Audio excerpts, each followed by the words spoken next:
Atlanta's Fulton County Stadium has played host to 3 of the last 4 World Series.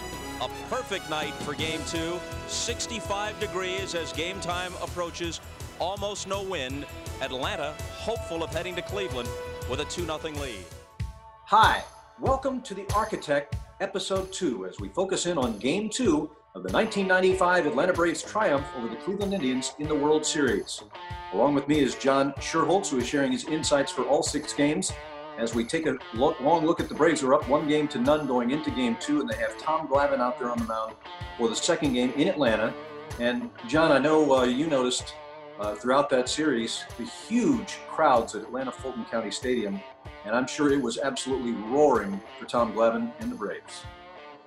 Jim, you're right. I was so proud of our fans in Atlanta who have been ridiculed from time to time by the media, not local media, but national media. But they really showed their support of our players. And they were out there, they were with their tomahawks, and they were raucous, giving the tomahawk chop, singing the song, and cheering our fans, our players on. And I think it has a lot of positive influence on the players. They hear that. And despite the comments that some individual player may make from time to time, our fans were really supportive. Not only the first game, but every game that we played in the World Series, they were there for us and had our back. And I think the spirit really helped our team. You know, all of us fans sometimes fear the worst, especially if they've seen failure from their favorite team that they live and die with. And they'd seen the Braves get to the precipice a couple of times and not quite be able to close out a World Series. That makes me believe that the atmosphere for Game 2, up 1-0, had fallen behind in each of the 91 and 92 World Series, but now up in the series and with a massive crowd, that had to be a tremendous, maybe very unique atmosphere at Atlanta Fulton County Stadium. It truly was. I mean, there was energy, positive energy all over the place. You couldn't avoid it, nor would you want to avoid it, because it was so much fun to see our fans engaged like they were behind our team. And I could feel the players sensing it, and especially after the game that we won, their attitude in the clubhouse, they were just absolutely bubbling with enthusiasm, our players, and happy, of course, to be up 2-0. What were your thoughts about Glavine going into that game? I mean, obviously, everybody's got a lot of confidence in a future Hall of Fame pitcher like Tom Glavine, but what were the traits and style that he had that would match up against the Indians that made you feel confident? Well, you hit on it, Jim. I was always confident Tommy Glavine took them. This is a bulldog competitor. This is a guy that was such a good hockey player as an amateur.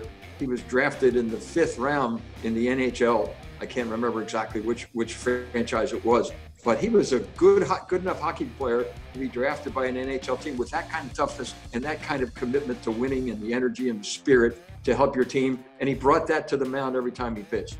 His stuff was underappreciated.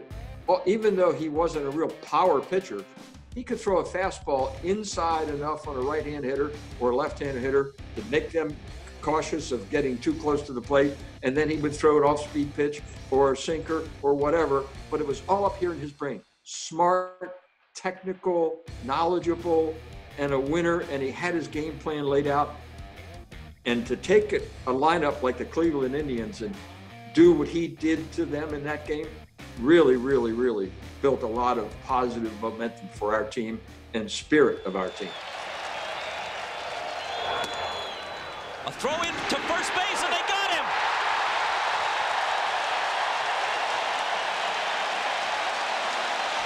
Ramirez with the mistake of a youngster in a World Series game, straying off first. That was a planned pickoff play, though. He was well supported by his battery mate in that game. Javi Lopez with a late 2-run home run to break up a 2-2 tie. And then an inning later, he picks off Manny Ramirez strolling around at first base. That could have snuffed out a big rally that could have brought the Indians back. But there's no margin for error when you're facing the Indians. So every little play, like a pick off of Ramirez, is really a big play, isn't it? That's one runner off the base. That's the end of an inning that could have been a big rally inning. And Javi did a heck of a job. And I was so happy for him. He's a wonderful person, as you know, Jim. A guy of high quality, always personable, always friendly, big, strong kid. Grew up in our organization, and to get to the big leagues and to start a big league game and to be catching in Game 2 of the World Series, and to make a play like that, and of course to hit a home run as well in the series, you know, he's deserves a lot of credit. Wohlers with the Braves since the early 90s. Never able to seize that closer's role until after this year began. Suddenly it all came together for him. You know, Mark Wohlers had kind of an up and down 95. He lost the closer's job at one point, got it back. How did you feel about Wohlers rolling into the World Series? And this was his first appearance as he tried to close out Game 2.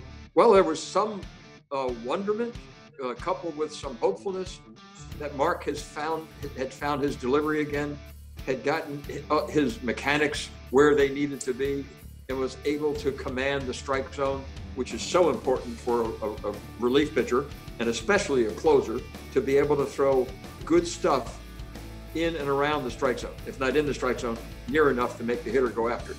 And Mark was able to do that. He was able to do that in that series against Cleveland. And Bobby had great confidence in him. Leo was comfortable with how he had advanced and worked on his commitment to mechanics and such. And he did a wonderful job. And I give Mark a lot of credit, because that's an awfully tough position to be in, especially in a World Series environment. Again, the 3-2. And this one is popped up. It's Chipper Jones. And it's 2-0 Atlanta. Well, he nailed down Game 2, and in doing so, he nailed down a 2-0 lead for the Atlanta Braves going to Cleveland. I know they're an intimidating atmosphere there. They were 58-19 at home in 1995. But what was the feeling on that plane? I'm just trying to picture the charter to Cleveland and how excited everybody must have been to be up 2-0. I mean, that gives you a prohibitive lead in the series. It was that. It was a lot of excitement. We had our families with us, our wives, and it was a full plane, feeling quite euphoric about those 2 wins. But knowing, those of us in the game and our families and such, knowing that we had other games to play. And we were going into the Lions' Den in Cleveland, Ohio, to play the Bombers, the Cleveland Indians, with Albert Bell in the middle of that lineup. And we knew we were going to be facing a tough.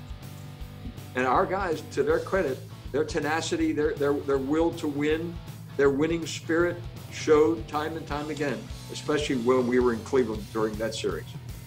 Well, Game 3 is coming up on the Architect. We finished with Games 1 and 2, and they were great. Game 3 is going to be a little more trying for the Braves, but we'll pick up the insights and reflections of John Schuerholz in Episode 3. Thanks for the insights, John, and thanks for being back with us for Episode 3 that's coming up next. I'm Jim Powell. So long.